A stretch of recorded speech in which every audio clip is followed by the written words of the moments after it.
नमस्कार मुलांना, आपण शिकत आहोत इयत्ता 8वी आणि आपला विषय आहे गणित आणि आपलं जे प्रकरण आहे ते आहे आजचं प्रकरण 15व क्षेत्रफळ. क्षेत्रफळ हे जे प्रकरण आहे ते आज आपण अभ्यासणार आहोत आणि विविध पद्धतीने आपण ते समजून घेण्याचा प्रयत्न करणार आहोत. बघा, क्षेत्रफळ हे आपण विविध उदाहरणे घेऊन आपण हे जे प्रकरण आहे ते अभ्यासणार आहोत. काही सूत्र याच्यामध्ये आहे, त्या सूत्रांचा देखील आपण इथे अभ्यास करणार आहोत आणि दिलेल्या सूत्रानुसारच आपण काय करणार आहोत तर क्षेत्रफळ जे आहे ते हे प्रकरण आपण समजून घेणार आहोत. तर पहा मुलांनो प्रस्तावना म्हणजेच काय की आपण या पाठामध्ये थोडक्यामध्ये काय शिकणार आहोत तर आपण या पाठामध्ये शिकणार आहोत पहा तर समांतरभुज चौकोन म्हणजे नेमकं काय असतं. विविध सूत्रांद्वारे आपण काय करणार आहोत तर समांतरभुज चौकोन जे आहे ते आपण इथे अभ्यासणार आहोत. मग समलंब चौकोन, समांतरभुज जो आहे समांतरभुज चौकोन देखील अभ्यासणार आहोत, समलंब चौकोन देखील आपण इथे अभ्यासणार आहोत आणि त्यामध्ये जे काही आपल्याला सूत्र दिले जातील त्या सूत्रामध्ये किमती भरून आपल्याला दिलेले उदाहरणे जे आहेत ते आपल्याला सॉल्व्ह करायचे आहेत, सोडवायचे आहेत. नंतर आहे समलंब चौकोन, त्यानंतर आहे त्रिकोण, वर्तुळ तसेच अनियमित बंदिस्त आकृत्यांचे जे क्षेत्रफळ आहे ते देखील आपल्याला ह्या पाठामध्ये अभ्यासायचं आहे. चला मग मुलांना सुरुवात करूया आपण आपल्या पाठाला. आणि आपल्या पाठामध्ये आपल्याला सांगितलेलं आहे की आपल्याला माहीत आहे कुठली गोष्ट की बंदिस्त बहुभुजाकृतीच्या बाजू सेंटीमीटर, मीटर, किलोमीटर या एककामध्ये दिलेल्या असतात. तर त्याचे क्षेत्रफळ जे आहे ते अनुक्रमे चौरस सेंटीमीटर तसेच सेंटीमीटर, किमी या एककामध्ये त्या दिल्या जातात. नंतर क्षेत्रफळ चौरसांनी मोजले जाते. कशाने क्षेत्रफळ मोजले जाते तर क्षेत्रफळ हे चौरसांनी मोजले जाते. त्याचे देखील काही नियम आहेत, ते देखील आपण इथे आज अभ्यासणार आहोत. तर बघा, चौरसाचे क्षेत्रफळ बरोबर बाजूवर्ग, आयताचे क्षेत्रफळ बरोबर लांबी गुणिले रुंदी आणि काटकोन त्रिकोणाचे जे क्षेत्रफळ आहे ते आहे 1/2 गुणिले काटकोन करणारा बाजूंचा गुणाकार. हे देखील आपण काय करणार आहोत विविध उदाहरणाद्वारे इथे अभ्यासणार आहोत. तसेच त्रिकोणाचे क्षेत्रफळ बरोबर 1/2 पाया गुणिले उंची हे देखील जे सूत्र आहे त्या सूत्रांचा वापर करून आपण पुढील उदाहरणे जे आहेत ते आपण इथे सोडवणार आहोत. तर पहा मुलांना, आपल्याला समांतरभुज चौकोनाचे जे क्षेत्रफळ आहे ते आपल्याला समजून घ्यायचे आहे. समांतरभुज चौकोनाचे क्षेत्रफळ जे आपल्याला इथे एका कागदावरती एक पुरेसा मोठा समांतरभुज चौकोन जो आहे तो आपण इथे काढून घेतलेला आहे आणि त्यामध्ये ए बिंदूतून बाजू BC वरती आपण लंब काढून घेतलेला आहे. आता इथे आपण काय केलेलं आहे तर हा जो चौकोन आहे तो आपण आपल्या एका कागदावरती काढून घेतलेला आहे आणि त्यानंतर आपण इथे पाहू शकतो की इथे आपण काय केलेलं आहे तर चौकोन ABCDच्या उरलेल्या भागात जोडून ठेवल्यास तयार झालेली जी आकृती आहे ती काय आहे तर ती आयत ही आहे. मग आपण AB ही जी बाजू आहे ती कापून आपण कुठे सरकवलेली आहे तर DA कडे सरकवलेली आहे. आता हा देखील एक काय झालेला आहे तर हा देखील एक आयत जो आहे तो आपल्याला इथे मिळालेला आहे, जो आपण या चित्रामध्ये आकृतीद्वारे आपण इथे पाहू शकतो. आता समांतरभुज चौकोनापासूनच हा जो आयत आहे तो तयार झालेला आहे. कशापासून? समांतरभुज चौकोनापासून हा जो आयत आहे तो तयार झालेला आहे. मग समांतरभुज चौकोनाचा पाया म्हणजेच आयताची एक बाजू जी AD ही आहे, त्याची उंची आयताची काय आहे तर आयताची दुसरी बाजू म्हणजेच ही काय आहे उंची, DAची उंची. बघा, समांतरभुज चौकोनाचे क्षेत्रफळ बरोबर काय आहे तर पाया गुणिले उंची हे आहे समांतरभुज चौकोनाचे क्षेत्रफळ जे आपण इथे अभ्यासलेलं आहे. त्यानंतर लक्षात आपल्याला घ्यायचं आहे की समांतरभुज चौकोनाच्या समांतर भुजापैकी एक भुजा पाया मानला तर त्याचा समांतर भुजामधील अंतर ही त्या चौकोनाचा काय असतो पाया असतो. जसं आपण इथे पाहिलेलं आहे की हा इथे काय दिलेला आहे एक चौकोन आपल्याला दिलेला आहे आणि त्यामध्ये AD हा जो काय आहे ती लांबी आहे आणि इथे आपल्याला सांगितलेलं आहे की रेख DP लंबरूप बाजू कशावर आहे तर BC वरती DP जो आहे तो लंबरूप आहे. मग रेख AR ला बाजू BC काय आहे तर बाजू AR ला काय आहे तर लंब आपण इथे काढून घेतलेला आहे, जो आपल्याला दिलेल्या आकृतीवरून जो माहिती इथे दिलेली आहे ते आपण इथे काढून दाखवलेली आहे. त्यानंतर आपण इथे पाहू शकतो की बाजू BC हा जर आपण पाया मानला तर उंची काय आहे, लांबी AR आहे आणि लांबी DP आहे, जी या आकृतीमध्ये आपल्याला दिसत आहे. त्यानंतर आपण पाहू शकतो की उंची जे आहे, तर जर रेख CQ लंबरूप AB असून AB ही काय आहे, बाजू पाया बनवलेली आहे, म्हणजे त्या पायाची जी संगत आहे ती काय आहे, तर QC बरोबर काय, तर बरोबर हा Q आहे, जो आपण या आकृतीमध्ये काढून घेतलेला आहे. म्हणजे चौकोन ABCD बरोबर काय आहे, तर BC गुणिले H आणि लांबी AB गुणिले काय आलेला आहे, तर K आलेला आहे. बघा BC बरोबर काय आलेला आहे, तर BC बरोबर आलेला आहे H, जो आपण आकृतीमध्ये दाखवलेला आहे. आता काही उदाहरणे आपण घेणार आहोत. कशाचे, तर समांतरभुज चौकोनाचे काही उदाहरणं जे आहेत ते इथे आपण अभ्यासणार आहोत. तर बघा इथे आपल्याला सांगितलेलं आहे की एका समांतर चौकोनाच्या पाया 8 सेंटीमीटर दिलेला आहे व जी उंची आहे ती देखील आपल्याला इथे दिलेली आहे, ती आहे 5 सेंटीमीटर. मग इथे पाया आणि उंची जे आहे ते आपल्याला समांतरभुज चौकोनाची दिलेली आहे. मग उदाहरण बघा किती सिंपल आहे, सोपं आहे इथे, की समांतरभुज चौकोनाचे क्षेत्रफळ काय आहे, पाया गुणिले उंची. पाया दिलेला आहे, उंची दिलेली आहे. पाया किती आहे, 8 आहे, गुणिले उंची किती आहे, तर 5 आहे. 8 पंचे 40. म्हणून समांतरभुज चौकोनाचे जे क्षेत्रफळ आहे ते किती येणार आहे आपल्याला, तर 40 चौसेमी येणार आहे. तर अशा प्रकारे आपण समांतरभुज चौकोनाचं काय इथे सॉल्व केलेलं आहे, तर उदाहरण जे आहे ते अगदी सूत्रानुसार आपण इथे सॉल्व करून घेतलेलं आहे. आता जे पुढचं उदाहरण आहे ते सुद्धा आपण इथे पाहणार आहोत आणि यामध्ये देखील आपल्याला काय दिलेलं आहे, तर क्षेत्रफळ दिलेलं आहे आणि पाया जो आहे तो 10 सेंटीमीटर दिलेला आहे, म्हणजे आपल्याला इथे उंची काढावी लागणार आहे.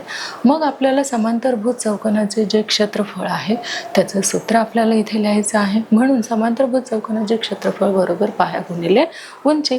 आता इथे समांतरभुज चौकोनाचं आपल्याला क्षेत्रफळ माहीत आहे 112 आहे, गुणिले पाया जो आहे तो आहे 10 आणि उंची आपल्याला काढायची आहे, म्हणून 112/10. आता 10ने आपण कशाला गुणलेलं आहे, तर 10ने 112ला आपण गुणलेलं आहे. आपलं उत्तर किती आलेलं आहे, तर 11.2 हे उत्तर आलेलं आहे. म्हणजे उंची जे आहे ते समांतरभुज चौकोनाची जी उंची आहे ते आपल्याला मिळालेली आहे, ते किती आहे, तर 11.2 सेंटीमीटर एवढी समांतरभुज चौकोनाची उंची जी आहे ते आपल्याला मिळालेली आहे. आता पुढील उदाहरणाद्वारे देखील आपण काय करणार आहोत, तर समांतरभुज चौकोन जे आहे ते अधिक समजण्याचा प्रयत्न करणार आहोत. म्हणून आपल्याला तिसरं उदाहरण देखील इथे दिलेलं आहे आणि त्या तिसऱ्या उदाहरणामध्ये आपल्याला इथे दर्शवलेलं आहे की एका समांतरभुज चौकोनाचे जे क्षेत्रफळ आहे ते 83.2 चौरस सेंटीमीटर आहे आणि त्याची जी उंची आहे ती 6.4 सेंटीमीटर आहे. मग त्याचा पाया आणि किती लांबी आपल्याला काढायची आहे. मग हे समांतरभुज चौकोनाचे क्षेत्रफळ बरोबर पाया गुणिले उंची आपल्याला माहित आहे. आता दिलेली माहिती म्हणजे क्षेत्रफळ आपल्याला माहिती आहे 83.2 चौरस सेंटीमीटर आहे. त्याचा जो पाया आहे तो किती आहे, उंची दिलेली आहे, पाया आपल्याला काढायचा आहे, उंची आहे 6.4 सेंटीमीटर. मग इथे वरील सूत्राचा वापर आपण केलेला आहे, म्हणून 83.2 पाया गुणिले काय आहे, तर उंची आहे आणि पाया गुणिले उंची म्हणजेच आपण सूत्रामध्ये काय केलेलं आहे, किमती टाकून घेतलेल्या आहे. म्हणून इथे पाया बरोबर किती आहे, 83.2 छेद 6.4. आता 6.4ने आपल्याला 83.2ला काय करायचं आहे, भागायचं आहे. मग भागाकार आपला काय आलेला आहे, तर तो आलेला आहे 13 सेंटीमीटर. म्हणजेच समांतरभुज चौकोनाचा जो उंची आहे ती जो पाया आहे तो किती आलेला आहे, तर जो पाया आहे तो आलेला आहे 13 सेंटीमीटर एवढा पाया आलेला आहे. आता जे पुढचे माहिती आहे किंवा जे काही चौकोन आहे पुढचे, जसं समांतरभुज चौकोन आपण इथे पाहिलेला आहे, आता इथे आपण समभुज चौकोनाचे क्षेत्रफळ जाणून घेणार आहोत. बघा इथे काय सांगितलेलं आहे की आकृती दाखवल्याप्रमाणे ही एक आपण आकृती काढून घेतलेली आहे आणि त्या आकृतीमध्ये कर्ण देखील आपण काढून घेतलेले आहे. तर आता हा समभुज चौकोन आपण इथे काढून घेतलेला आहे. मग आपल्याला माहित आहे की समभुज चौकोनाचे जे कर्ण आहे ते परस्परांचे काय असतात, तर परस्परांचे लंबदुभाजक असतात. हे आपण शिकलेलो आहोत. म्हणून लांबी AC बरोबर D1 आणि लांबी BD बरोबर D2 असे आपण मानलेले आहे. मग चौकोन ABCD हा समभुज चौकोन आहे. त्याचे जो कर्ण आहे तो आपण इथे आकृतीमध्ये दाखवलेला आहे. तो P बिंदूमध्ये छेदतो. मग त्यामुळे आपल्याला 4 एकरूप काटकोन त्रिकोण मिळतात. किती काटकोन त्रिकोण मिळतात? तर 4 एकरूप काटकोन त्रिकोण जे आहे ते आपल्याला इथे मिळत आहेत. जसे आपण इथे बघू शकतो 1 2 3 4 हे काय आहे तर 4 त्रिकोण काटकोन आहे जे आपल्याला या आकृतीद्वारे समजलेले आहेत. मग बघा प्रत्येक काटकोन त्रिकोणाच्या ज्या बाजू आहेत त्या कशा असतात? 1/2 लांबी AC व 1/2 लांबी BD एवढ्या काय आहेत तर ह्या ज्या काटकोन त्रिकोणाच्या 4 बाजू आपल्याला मिळालेल्या आहेत त्या साहजिकच कशा असणार आहे तर समान असणार आहे, सारख्या लांबीच्या असणार आहे, जे आपल्याला पुढील प्रमाणे सिद्ध करता येईल. म्हणून लांबी AP बरोबर लांबी PC बरोबर किती आहे? 1/2 लांबी AC बरोबर D1 आपण ते घेतलेलं आहे D1/2. त्यानंतर दिलेल्या सूत्रानुसार लांबी BP बरोबर लांबी काय आहे तर लांबी PD हा आहे बरोबर 1/2 लांबी BD बरोबर D2/2 आपण इथे घेतलेलं आहे. हे 2 जे आहे ते आपण लांबी BD बरोबर काय घेतलेलं आहे D/2 घेतलेला आहे. मग समभुज चौकोन आपण शिकत आहोत म्हणून समभुज हा जो चौकोन आहे ABCD चे क्षेत्रफळ काय येणार आहे तर 4 गुणिले area of triangle APB P आणि B हे काय आहे हे त्रिकोण जे आहे तो आपण इथे घेतलेला आहे. मग 4 गुणिले 1/2 गुणिले लांबी AP गुणिले लांबी BP समोर जो आपल्याला चौकोन दिसत आहे त्यानुसार ही माहिती आपण घेतलेली आहे. मग 2 गुणिले बरोबर काय येणार आहे D1/2 गुणिले D2/2 हे आपण दिलेल्या माहितीनुसार घेतलेलं आहे. आता पुढील माहितीच्या आधारे देखील आपण काय करणार आहोत हा जो समभुज त्रिकोण आपण अभ्यासत आहोत सूत्रानुसार आपण त्या किमती इथे भरलेल्या आहेत. आता आपल्याला इथे बरोबर 1/2 गुणिले D1 गुणिले D2 आपण हे घेतलेलं आहे. म्हणजे आपल्याला समभुज चौकोन ABCDचे जे क्षेत्रफळ आहे ते मिळालेलं आहे. ते काय आहे तर बरोबर 1/2 गुणिले कर्णाच्या लांबींचा गुणाकार. कशाचा गुणाकार तर कर्णाच्या लांबीचा गुणाकार. म्हणजेच हे काय आहे तर समभुज चौकोनाचे म्हणजे समभुज चौकोन ABCDचे जे क्षेत्रफळ आहे ते आपल्याला मिळालेलं आहे 1/2 गुणिले कर्णाच्या लांबीचा गुणाकार हे आपल्याला समभुज चौकोनाचे क्षेत्रफळ मिळालेले आहे. आता आपल्याला जे क्षेत्रफळ मिळालेले आहे त्यानुसार आपण पुढील उदाहरणे जे आहे ते आपण ह्या नियमानुसार किंवा या सूत्रानुसार आपण पुढील जे उदाहरणे आहे ते आपण अभ्यासणार आहोत. हे सूत्र आपल्याला वापरायचे आहे आणि पुढचे जे उदाहरणं आहेत ते आपल्याला सॉल्व्ह करून घ्यायचे आहेत. म्हणून बघा एका समभुज चौकोनाच्या 2 कर्णाची लांबी अनुक्रमे किती आहे 11.2 सेंटीमीटर व 7.5 सेंटीमीटर आहे. तर त्याचे चौकोनाचे जे क्षेत्रफळ आहे ते आपल्याला इथे काढून घ्यायचं आहे. म्हणून आपण जे क्षेत्रफळ आहे ते आपण अभ्यासलेलं आहे. समभुज चौकोनाचे जे क्षेत्रफळ आहे ते आपण इथे समजून घेतलेलं आहे. म्हणून समभुज चौकोनाचे जे क्षेत्रफळ आहे बरोबर 1/2 गुणिले कर्णाच्या लांबीचा काय आहे तर कर्णाच्या लांबीचा गुणाकार हे आपल्याला लक्षात ठेवायचं आहे. हे काय आहे समभुज चौकोनाचे क्षेत्रफळ बरोबर 1/2 गुणिले कर्णाच्या लांबीचा गुणाकार. बघा काय आलेलं आहे 1/2 गुणिले कर्णाच्या लांबीचा गुणाकार आपल्याला करायचा आहे. म्हणून 11.2/1 गुणिले 7.5/1 हे आपण सूत्रानुसार काय केलेलं आहे किमती टाकून घेतलेल्या आहेत. आता याचा गुणाकार आपण केलेला आहे 5.6 गुणिले 7.5 आलेला आहे. म्हणजे आपल्याला समभुज चौकोनाचे जे क्षेत्रफळ आहे ते मिळालेलं आहे किती तर 42 चौरस सेंटीमीटर एवढं आपल्याला समभुज चौकोनाचे क्षेत्रफळ जे आहे ते मिळालेलं आहे 42 चौरस सेंटीमीटर. आता जे दुसरं उदाहरण आहे ते देखील आपण इथे अभ्यासून घेणार आहोत की एका समभुज चौकोनाचे क्षेत्रफळ किती आहे तर 96 म्हणजे 96 चौरस सेंटीमीटर आहे. त्याचा कर्ण जो आहे 12 सेंटीमीटर आहे. मग त्या चौकोनाच्या बाजूंची लांबी जी आहे ते आपल्याला काढायची आहे. त्याआधी आपल्याला सर्वात आधी काय लिहावं लागेल तर सूत्र लिहावं लागेल. म्हणजे समभुज जो चौकोन आहे त्याच्या सूत्रानुसार आपण काय करणार आहोत हे उदाहरण जे आहे ते आपण सॉल्व्ह करून घेणार आहोत. म्हणून चौकोन ABCD हा समभुज चौकोन आहे. त्याचा कर्ण BDची लांबी किती दिलेली आहे 12 सेंटीमीटर दिलेली आहे. मग त्या चौकोनाचे क्षेत्रफळ आपल्याला माहीत आहे किती आहे 96 चौरस सेंटीमीटर आहे. यावरून प्रथम कर्ण AC ची लांबी जी आहे ते आपण काढून घ्यायची आहे. AC ची जी लांबी आहे ही आपण काढून घेतलेली आहे. तर बघा इथे आपल्याला काय दिलेलं आहे, तर एक आकृती जी आहे ते आपण काढून घेतलेली आहे आणि कर्ण AC ची लांबी आपल्याला इथे काढायला सांगितलेली आहे. हा आपला काय आहे, चौकोन ABCD हा आहे. त्यामध्ये आपल्याला याचे क्षेत्रफळ दिलेले आहे ते किती आहे, तर 96 सेंटीमीटर दिलेले आहेत आणि कर्णसुद्धा दिलेला आहे, तो किती आहे, तर 12 सेंटीमीटर आहे. मग आपल्याला इथे काय सांगितलेलं आहे की चौकोनाच्या बाजूंची लांबी आपल्याला इथे काढायची आहे. म्हणून आपल्याला समभुज चौकोनाचे जे क्षेत्रफळ आहे ते आपल्याला माहीत आहे. समभुज चौकोनाचे क्षेत्रफळ बरोबर 1/2 गुणिले कर्णाच्या लांबीचा गुणाकार. हे जे सूत्र आहे ते आपल्याला लक्षात ठेवून त्यामध्ये आपल्याला काय करायचं आहे, तर त्या सूत्रानुसार हे उदाहरण जे आहे ते आपण इथे सॉल्व करून घेतलेलं आहे. बघा क्षेत्रफळ 96 बरोबर 1/2 गुणिले 12 गुणिले लांबी AC. मग आपल्याला 96 बरोबर 2 आणि 12 गुणिले AC बरोबर AC बरोबर किती मिळालेले आहे, तर लांबी AC बरोबर आपल्याला 16 सेंटीमीटर एवढं मिळालेलं आहे. म्हणजे AC आपल्याला लांबी काढायला सांगितली होती. आता समजा कर्णाचा छेदनबिंदू काय आहे, कर्णाचा छेदनबिंदू आहे E. काय आहे, कर्णाचा छेदनबिंदू E आहे.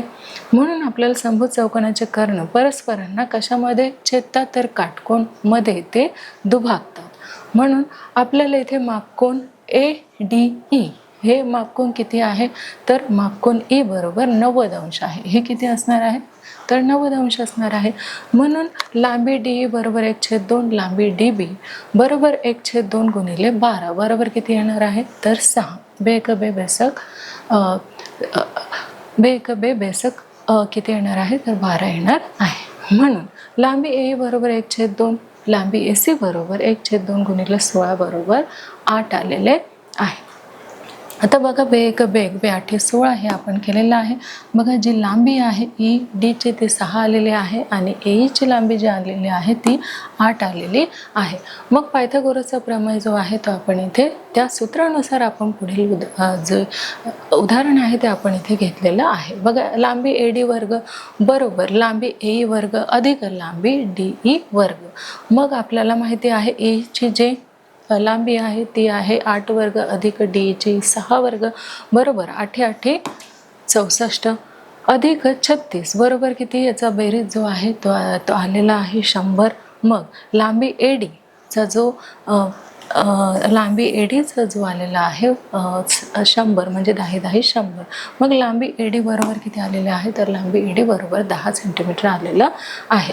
म्हणजे समभुज चौकोनाची जी बाजू आहे ती किती सेंटीमीटर आहे, तर 10 सेंटीमीटर आहे, जे आपण इथे सिद्ध केलेलं आहे. बघा लांबी AD ही किती आलेली आहे, तर ही 10 सेंटीमीटर आलेली आहे. आपण इथे लांबी DE ही 6 सेंटीमीटरला आलेली आहे, लांबी AE ही 8 सेंटीमीटर आलेली आहे आणि DE ही किती सेंटीमीटर आलेली आहे, तर 10 सेंटीमीटर आलेली आहे, जे आपण इथे काढून दाखवलेले आहे चौकोनाच्या आधारे. आता आपलं जे पुढचं उदाहरण आहे ते देखील आपण इथे अभ्यासणार आहोत. तर आपलं जे पुढचं उदाहरण आहे ते आहे एका समभुज चौकोनाचा एक कर्ण 30 सेंटीमीटर असून त्याचे क्षेत्रफळ आपल्याला इथे दिलेले आहे ते आहे 240 चौ सेमी. मग त्या चौकोनाची परिमिती जी आहे ते आपल्याला काढायची आहे. म्हणून आपण इथे एक आकृती काढून घेतलेली आहे आणि आपल्याला इथे ही जी आकृती आपण काढून घेतलेली आहे MPON, त्याचा जो कर्ण आहे त्याला आपण नाव दिलेलं आहे G. आणि यानुसार आपल्याला काय करायचं आहे, तर परिमिती काढायची आहे. क्षेत्रफळ दिलेलं आहे आणि कर्ण देखील दिलेला आहे. दिलेल्या माहितीवरून आपल्याला काय काढायचे आहे, तर परिमिती काढायची आहे. म्हणून इथे आपण समभुज चौकोनाचे जे क्षेत्रफळ आहे ते आपण इथे घेतलेलं आहे. समभुज चौकोनाचे क्षेत्रफळ बरोबर काय आहे, तर 1/2 गुणिले कर्णाच्या लांबीचा गुणाकार. हे क्षेत्रफळ आपल्याला नेहमी लक्षात ठेवायचं आहे. मग त्यानुसार आपल्याला आता इथे किमती भरायच्या आहेत. म्हणून बघा दिलेली माहिती काय आहे की एका कर्णाची लांबी किती आहे, 30 सेंटीमीटर आहे, जी आपण इथे मांडून घेतलेली आहे. मग समभुज चौकोनाचे जे क्षेत्रफळ आहे ते पण दिलेलं आहे, किती आहे, तर 240 सेंटीमीटर आहे. किती आहे, 240 सेंटीमीटर.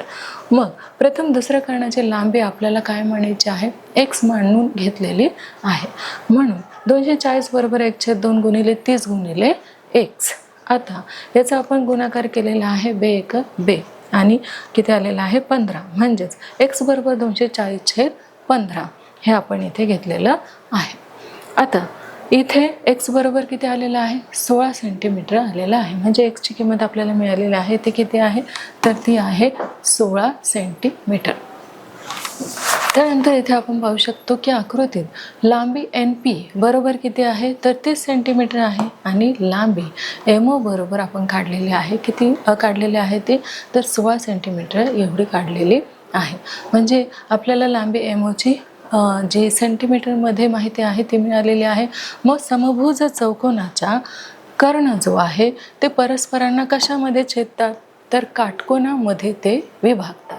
काय तर समभुज चौकोनाचे कर्ण परस्परांना काटकोनामध्ये विभागतात, जे आपण आकृतीमध्ये बघितलेलं आहे. बघा ही जी आकृती आहे त्याच्यामध्ये समभुज चौकोनाचे जे कर्ण आहे परस्परांना कशामध्ये छेदतात तर काटकोनामध्ये छेदतात. म्हणून त्रिकोण MGN मध्ये, आता हा जो त्रिकोण आहे MGN यामध्ये आपण पाहिलेलं आहे की कोण G बरोबर किती आहे तर कोण G बरोबर 90 अंश आहे.